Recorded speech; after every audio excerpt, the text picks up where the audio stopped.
Hi అండి, నమస్తే. అందరూ ఎలా ఉన్నారు? This is Varshan. Welcome back to my channel Varshu Telugu vlogs. తమ్నైల్లో చూస్తే మీకు అర్థమైపోయి ఉంటుంది. So this is my birthday vlog. చాలా చాలా చిన్న వ్లాగ్ అండి ఇదైతే. అసలు బర్త్డే సెలబ్రేషన్స్ ఈ వ్లాగ్లో నేను చెప్తా. ఎక్స్పెక్ట్ చేసింది ఒకటి, జరిగింది ఇంకొకటి. సో కొంచెం disappointment and at the same time కొంచెం హ్యాపీనెస్ కూడా ఉంటుండే because of the sum gift from my husband. So ఆ గిఫ్ట్ రాగానే కొంచెం ముఖం వెలిగిపోయింది. బట్ బర్త్డే సెలబ్రేషన్స్ ఎక్స్పెక్ట్ చేసిన విధంగా అవ్వలేనందుకు కొంచెం డిసప్పాయింట్ కూడా అయినా. ఫస్ట్ అయితే ఇక్కడ mid night cake cutting must and should అనమాట. మా వాళ్ళు ఎవరి బర్త్డే అయినా కూడా మేము మిడ్ నైట్ బర్త్డే కేక్ అనేది కంపల్సరీ కేక్ కట్ చేస్తాము. నాకు మిడ్ నైట్ కేక్ కటింగ్ అవ్వకపోతే అసలు చాలా డిసప్పాయింట్ అయిపోతా. So last year cake cutting mid night అవ్వలేదు.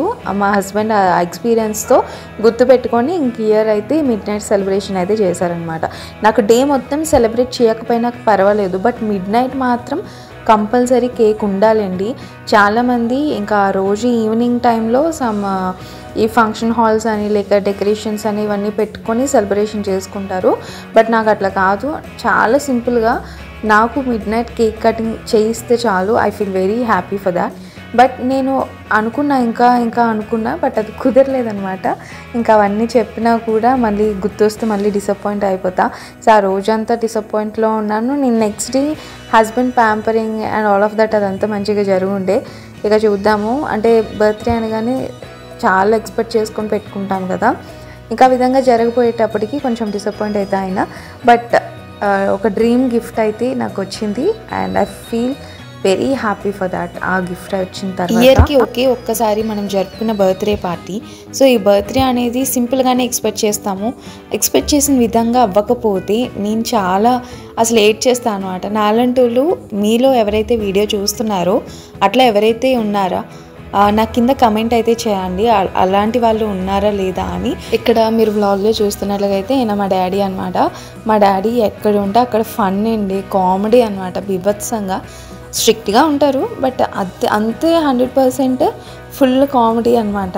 ఒక పక్క స్ట్రిక్ట్ పర్సన్, ఇంకో పక్క కమెడియన్ అన్నట్టు ఉంటారు. అసలు మా డాడీ లేకపోతే మాకు చాలా బోర్ కొట్టేస్తుంది. నాకు మా ఇంటికి వెళ్ళాలంటే మా డాడీ ఉండాలి కంపల్సరీ, అమ్మ కూడా ఉండాలి, బట్ డాడీ ఉంటే ఏమంటే టైంపాస్ అవుతుంది అనమాట.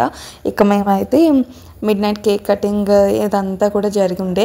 సో మస్ట్ అండ్ షుడ్గా అందరికీ mid night cake cutting compulsory, చిన్నప్పటి నుంచి అలవాటు అయ్యింది అది ప్రతి ఒక్కరికి కూడా. నాకైతే mainly mid night cake cutting లేకపోతే పని అవ్వదు. సో లాస్ట్ ఇయర్ అయితే మిడ్ నైట్ కేక్ కటింగ్ లేదు.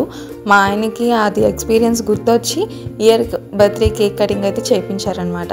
యాక్చువల్లీ ఇక్కడికి మా ఇంటికి రండి అని అమ్మాయిలకి చేసాము, బట్ అమ్మాయిలు ఏమన్నారంటే ఇక్కడికే వచ్చేయండి అని చెప్పి అమ్మాయిలు అన్నారనమాట.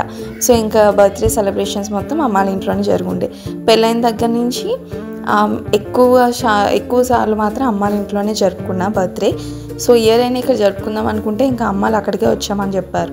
ఇక మిడ్ నైట్ కేక్ కటింగ్ అంటే మీకు తెలిసిందే కదా, some cake cutting and videos, some fun songs and కాసేపు కొన్ని ముచ్చట్లు, సమ్ ఫొటోస్ ఇవన్నీ ఉంటూనే ఉంటాయి కదా అందరింట్లో కూడా. సో నా బర్త్డే కూడా అలానే జరిగింది. నథింగ్ స్పెషల్ అనమాట. ఇయర్ చాలా చిన్న వ్లాగ్ అండి ఇది. యాక్చువల్లీ 5 minutes 6 minutes ఉండొచ్చేమో నాకు తెలిసి, బట్ ఐ హోప్ ఈ చిన్న వ్లాగ్లోనే మీకు నచ్చుద్దని అనుకుంటున్నా.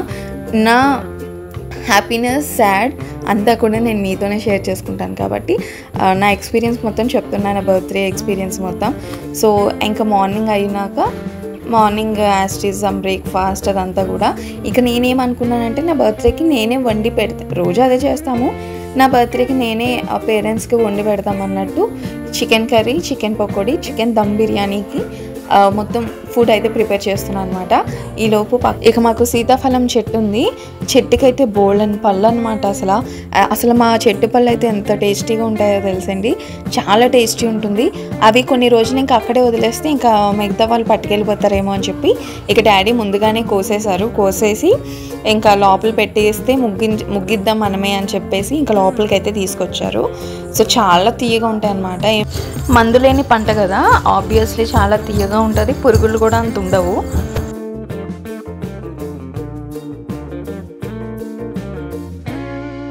ఇక లంచ్ అయితే ప్రిపేర్ అయిపోయింది. ఇంకా లంచ్కి అయితే రెడీ అయిపోయామన్నమాట. చాలా సింపుల్ వ్లాగ్, జస్ట్ వండుకున్నాము, తిన్నాము, కేక్ కటింగ్ అయింది, కొన్ని కబుర్లు, ఇవే అనమాట. రొటీన్గానే ఉంది, స్పెషల్ ఏం లేదు. బయటికి వెళ్దాం అనుకున్నాము, బట్ డాడీకి టీవీ ప్రాబ్లం వల్ల మేము ఎక్కడికి వెళ్ళడానికి కుదరలేదనమాట. రోజు మొత్తం దానికే సరిపోయిండే. ఇంకా అందరం ఉన్నాం కదా, ఇంకా కబుర్లు చెప్పుకొని టైంపాస్ చేద్దాం అన్నట్టు ఉండిపోయాం.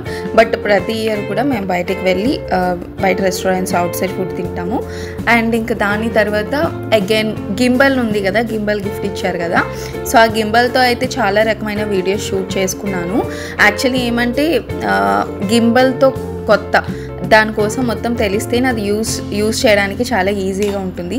సో గింబల్లో హౌ టు షూట్ అండ్ యూట్యూబ్లో సెర్చ్ చేయడం, అండ్ ఆల్సో దాని యాప్లో కూడా different types of short guides ఉంటాయి. అవన్నీ కూడా నేను చూసుకునే ఉన్నాను అనమాట రోజంతా. సో గింబల్ యూజింగ్ తెలిస్తే ఈజీగా ఉంటుంది. ఇప్పుడు స్టార్ట్ చేస్తున్నా గింబల్ యూజింగ్. సో సూన్లో రాబోతున్నాయి వీడియోస్. సో గింబల్ ఉంటే ఏమంటే వీడియో కూడా కొంచెం క్లారిటీ ఉండాలి. గింబల్ వచ్చిన తర్వాత నాకేమంటే ప్రాబ్లమ్, ఆ గింబల్కి నా ఫోన్ అంతా సెట్ అవ్వలేదు. ఐ మీన్ అన్ని ఫీచర్స్ కూడా పర్ఫెక్ట్గా ఉంది, బట్ కెమెరా క్వాలిటీ అనేది కొంచెం ఇంప్రూవ్మెంట్ ఉంటే బాగుంటుంది అనుకుంటున్నాము. సో గింబల్ కాస్ట్ ఎక్కువే కదా కొంచెం, ఇంకా తీసుకున్నారు కదా, ఇంకా వెంటనే ఫోన్ కొంచెం బడ్జెట్ చూసుకొని తీసుకున్నారు అని చెప్పేసి అనుకుంటున్నాం. సో ఫోన్ ఏమంటే ఇంకో ఫోన్ తీసుకుందాము అనేసి అనుకుంటున్నాను, ఎందుకంటే నా పర్సనల్ది అండ్ అలాగే యూట్యూబ్ది కూడా రెండు మిక్స్ అయిపోయి స్టోరేజ్ అది కూడా ఎక్కువ అయిపోతుంది. సో అందుకని ఏమనుకున్నామంటే ఇట్లా ఒక 2 ఫోన్స్ ఉంటే, ఒకటి ప్రొఫెషనల్ కోసం, ఇంకోటి పర్సనల్ కోసం యూజ్ చేద్దాం అన్నట్టు అనుకున్నాము. సో గింబల్ ఇప్పుడే తీసుకున్నాం కాబట్టి బడ్జెట్ చూసుకొని ఎక్స్ట్రా ఫోన్ కూడా ఒక మంచి కెమెరా క్వాలిటీ ఉండే ఫోన్ తీసుకుందామని చూస్తున్నాం. సో మ్యాక్సిమం ఐఫోన్కి ప్రిఫర్ చేస్తున్నాం అనమాట, ఎందుకంటే కెమెరా క్వాలిటీ అది దానికన్నా ఇంక మంచిది ఏమి ఉండదు. ఉంటాయి, శాంసంగ్లో కూడా ఉన్నాయి నాకు తెలిసి, బట్ చూడాలి, ఎందుకంటే బడ్జెట్ చూసుకొని దాని పరంగా మేము తీసుకోవాలి. ప్రొఫెషనల్ వర్క్ ఏమంటే స్టోరేజ్ ఎక్కువ ఉండాలి అండ్ ఆల్సో కెమెరా క్వాలిటీ ఎక్కువ ఉంటే సరిపోతుంది.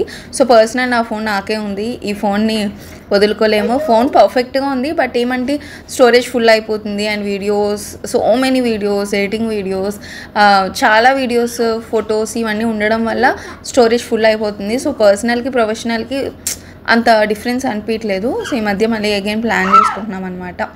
సో చూడాలి, బడ్జెట్ పరంగా చూసుకొని చేసుకోవాలన్నమాట.